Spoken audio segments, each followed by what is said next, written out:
Hi there, this is Tammy. Welcome back to my channel. A few videos ago I showed you how I made these two cards using a suite from the Stampin' Up! Catalog. The mini catalog that is on right now. And I wanted to show you how to make this card without this card, not the other one, but this one, if you don't have those products.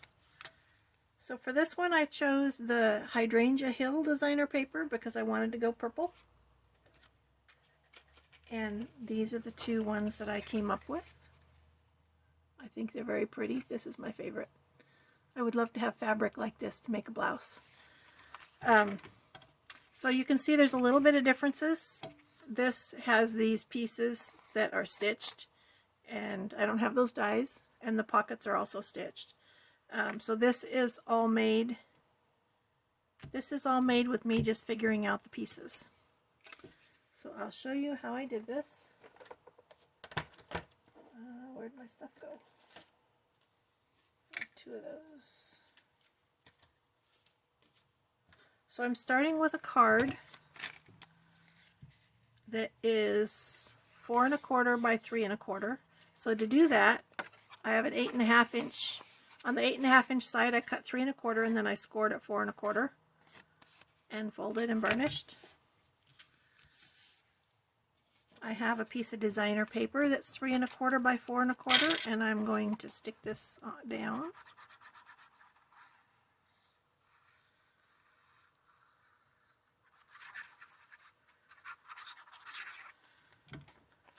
On the front.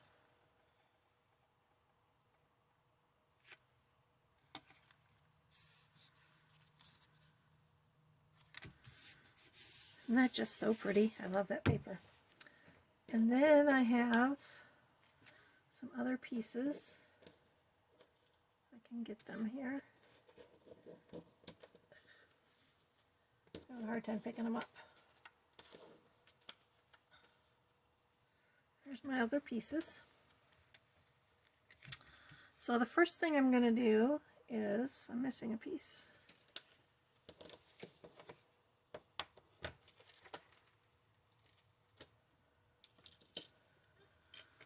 I am missing that piece.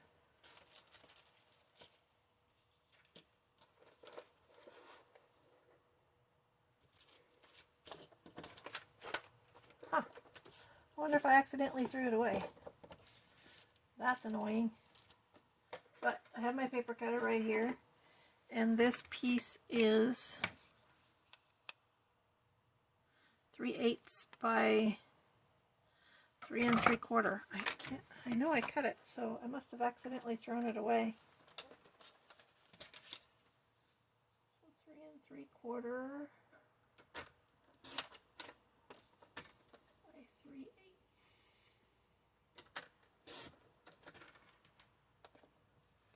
So that's going to go there. And to figure out where to put this, you can eyeball it. I think I'm going to eyeball it. The first time I drew a line down the center, but I don't think I need to do that, so I'm just going to eyeball it. So I start here.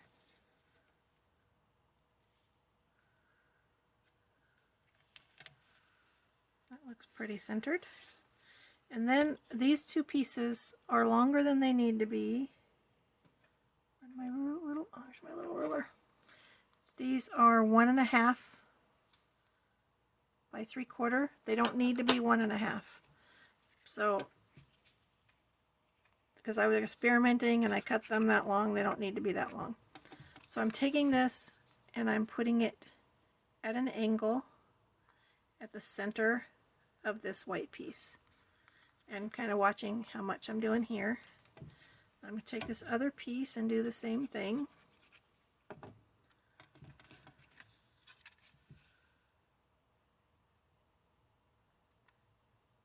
I need it to go out further. So these are pretty even on each side. And then I turn it over and I'm going to cut these off.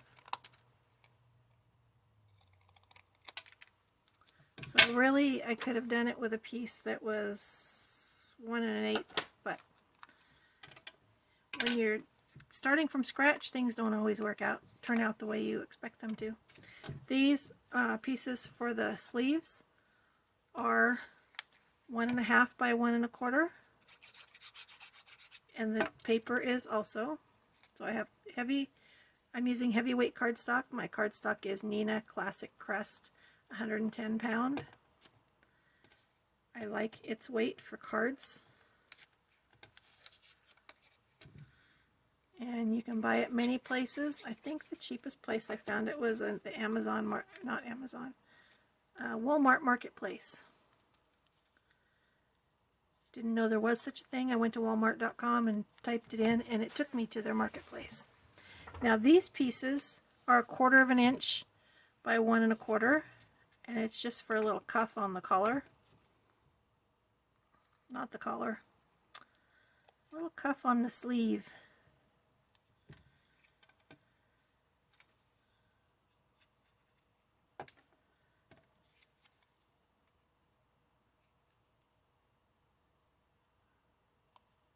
And then what I'm going to do, the sleeves are just glued underneath there.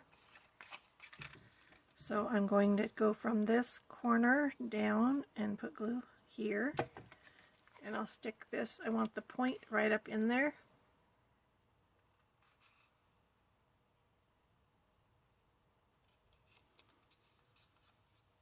And then I want a little bit to stick out down at the bottom here. And this one is the opposite.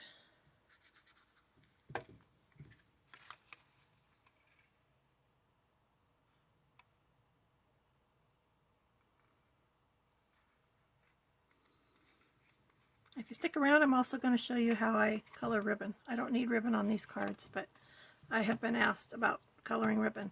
This is just a scrap. This one happens to be 3/4 inch.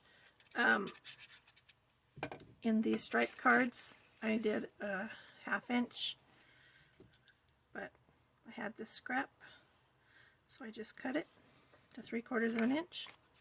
So that's the inside. And then I'm done with my glue. This card is very simple and so cute. So then I'm going to, I have these gems, pastel pearls from Stampin' Up. Where's the,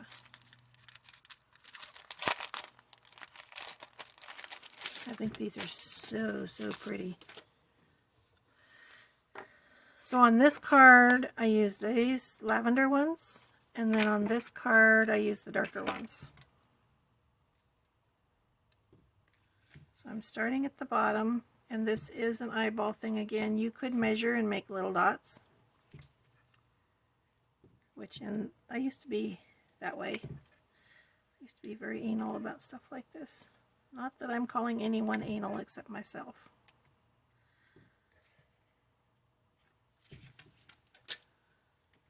So there's my little, oh, and then the last thing, not the last thing, I'm not done yet. So I'm just using my scissors to cut this out.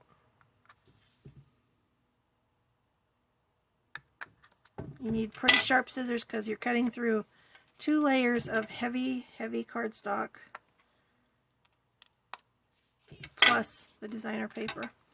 So then I stamped, this is using the Itty Bitty Greetings from Stampin' Up. I stamped this and then I punched it out with this classic label punch, but it's smaller than the punch. So let me show you how I make it that size. I'm going to stick it in the side here, and just very carefully. This is a little tricky because if you're not careful, it'll slip and it'll cut down here, and then you have to start all over. As it is, it did do a weird little thing, so I'm going to trim that. And then I'm going to just glue this. A little bit of glue.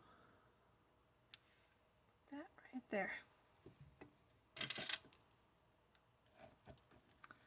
And what I did for the envelopes was I stamped my little hello on the front, and then I put the same paper on the back. So let me know what you think about this. These are very similar except for the stitching. And this suite, these little buttons are actually a die, and this stamp was in that stamp set, which I don't have, so I borrowed it from my sister.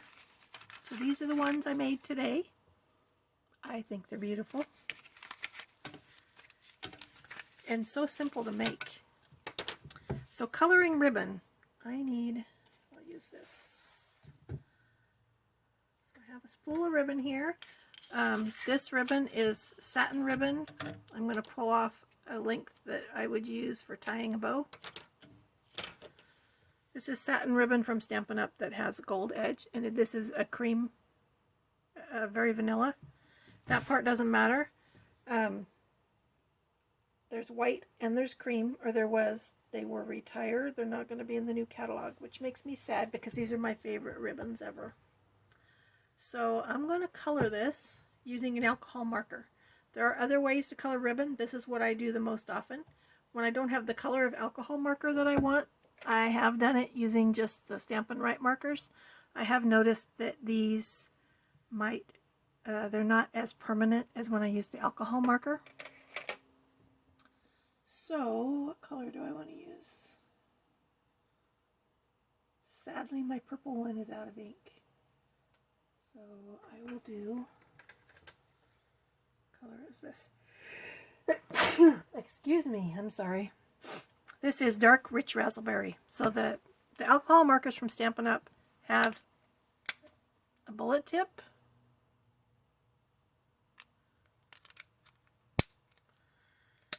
and a brush tip, and I'm going to use the brush tip. I also do this with my Copic markers. They're just out of my reach. So the way I color this, and to not ruin your marker, no matter what marker it is, you're going to keep this laying like horizontal, and just go like this. And go over it as many times as you need to get the right amount of color. Flip it and go the other way. And I'm doing this on a paper towel. You can do it on scrap paper also, because this is an alcohol marker. If I did it on my glass mat, it's permanent. You can color on anything with an alcohol marker. You can get it off with alcohol. And I think maybe hand sanitizer. Sometimes you need to color the other side also. This one does not look like I need to color the other side. It saturated it pretty well. So I went from this to this, just with a marker. And then I let that dry, because while it's wet, it will come off on my fingers. I don't need it on my fingers. And the interesting thing about it is, when it dries, the ribbon is going to be stiffer. Like this ribbon is very soft and pliable, and it's just yummy ribbon.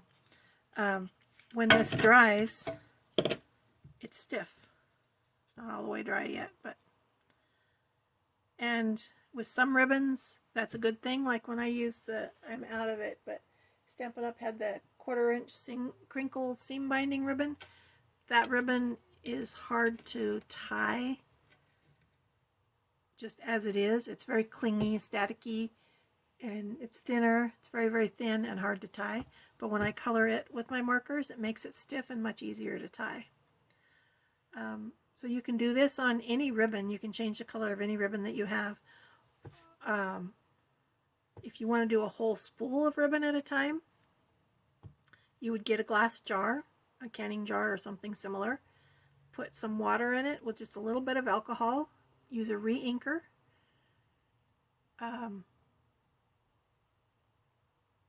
Put several drops in there until you get to a color that you like, and keep in mind your ribbon will come out lighter than that color. And also it's determined by how long you leave your ribbon in, how saturated the color becomes. And then you just, when you're happy with it, you take it out and drain it and lay it on a paper plate or something in a pile to let it dry, and keep turning it until it all is dry. I don't ever need that much at once, so I don't really want to do a whole spool of anything. I might do a whole spool of purple. So we'll see. I might do that in an upcoming video. It's a video that would take like 3 different filmings to have it all, to show it to you from beginning to end. So this is dry. You can see it's, let's see if you can tell the difference. Well, it's probably hard to tell. This one isn't bending as much as this one. This is very limp and this is stiff. So that's my ribbon coloring. I cannot do that on camera. So let me know what you think. I think I just said that, so I apologize if I'm repeating myself. And in my last video, I mentioned that I'm going to be changing the name of my channel and I want your input. So the ones I've come up with is Tami's Crafty Life, Tami's Crafting Therapy, and Tami's Craft Therapy. The reason I want to change it, because my current name is Tami's Stamping Therapy. Stamping, when I discovered card making, I did nothing else for years, and I was in a very difficult time in my life, and that's what got me through, so that's why I call it my therapy. I do need to craft every day, just because it's in my DNA, and I need to do at least a little bit of crafting every day. But I'm no longer just stamping. I have gone back to several other crafts that I used to do before I discovered stamping. And I want my channel to reflect what and who I am. So I'm kind of partial to Tami's Crafty Life, but I could do either of the other two also. So Tami's Crafty Life, Tami's Crafting Therapy, and Tami's Craft Therapy. Please let me know what you think in the comments below. That's it for today. Thank you for watching and have an amazing day.